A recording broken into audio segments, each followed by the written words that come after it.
Can you imagine what some individuals are doing to make it big in Hollywood? Rudolph had always been a fan of hip-hop. As an 18-year-old from Nigeria, he could spit bars the same level as some elite rappers from the US. He would often represent his school at rap battles and cyphers, and his friends would always bet on him because most of the time he was the one winning. But Rudolph had a little bit of a problem. He had an obsession with this Brooklyn, New York rapper who had died in 1997. He had his photos up on his wall. He knew all his music and song lyrics from A to Z. By the time Rudolph had graduated, he knew he wanted to get into music full-time. So he started writing and recording. Every little money he could scrape together, he would rush into a studio session. He would try to pay whichever producer was willing to work with him. And one such day, lucky enough for him, he was in a studio session and a big-time, well-known promoter and producer in Nigeria had come to see the producer he was working with. Rudolph took this opportunity to rap his hardest, put all his heart and passion into the music in that moment, hoping that maybe this well-known promoter would recognize him and give him a chance. And that is exactly what happened. The man heard him rapping and said, "You know what? I like what you've got, kid. Here's my contact." Thanks to this man, that was the beginning of Rudolph's rap career. He got a record and distribution deal that allowed him to promote his songs on US radio. He released 2 singles, was gathering a huge following, and had won awards in Nigeria and within Africa. But for Rudolph, that was not enough. He was striving to get a BET, an MTV award, and most importantly, a Grammy. He wanted to blow up on the US space. One random day, after expressing his frustrations, a member from the record label team pulled him aside to have a quick chat. He said, "Look, unfortunately, there is no way you are going to break into Hollywood, the US markets the way you want. You're not getting the Grammy. Unless I can put you in contact with this guy, you will reach out to him. There will be terms and conditions to fulfill. If you fulfill these terms and conditions, maybe they'll be able to sort you out." Rudolph wasted no time, got in contact with the man, and was told that if he really wanted to break into US markets, he had 2 options: sell his soul or partake in stunts for publicity. Rudolph was like, "What does any of that mean? What am I selling my soul for? How does this work?" The man explained that he could sell his soul for all the glory, the fame, the money that he wanted, or he could participate in pre-arranged publicity stunts for him to eventually garner all the money and fame that he wanted. Normally, most people opted for the second option instead of selling their soul. Rudolph said, "Yeah, that works. That's what I'm going to do. I'll take the second option." The man told him that, "Okay, fine. This is a document with all the terms and conditions on it. Kindly sign, read through it." Rudolph just signed. He didn't want to read. He was like, "I'm ready to go." He signed on the dotted line.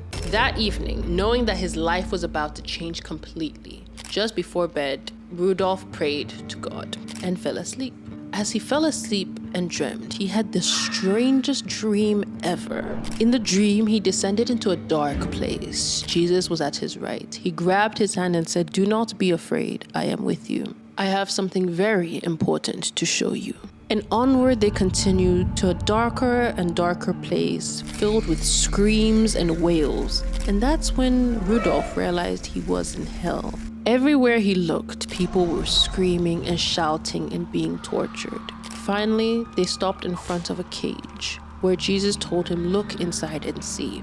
There, Rudolph saw the musician he had idolized, the rapper of his dreams, burning in fire from the inside out, wailing and screaming in agony and pain. And every few minutes, the rapper would explode and then come back together, and the process would start all over again. Perplexed, Rudolph said, "What horror show is this? Why is he being tortured away from everybody else?" And Jesus replied calmly, "This gentleman boldly claimed and stated that he did not need me. He said it many times in his song lyrics. As a young man, he had visited a witch and begged her to make him famous, whatever the cost. He then sold his soul for fame. That's how he became famous. Satan gave him fame in exchange for his life. That is why he passed away at a young age. My father had nothing to do with it. It was the devil's doing." Jesus continued. In one of his songs, he stated clearly,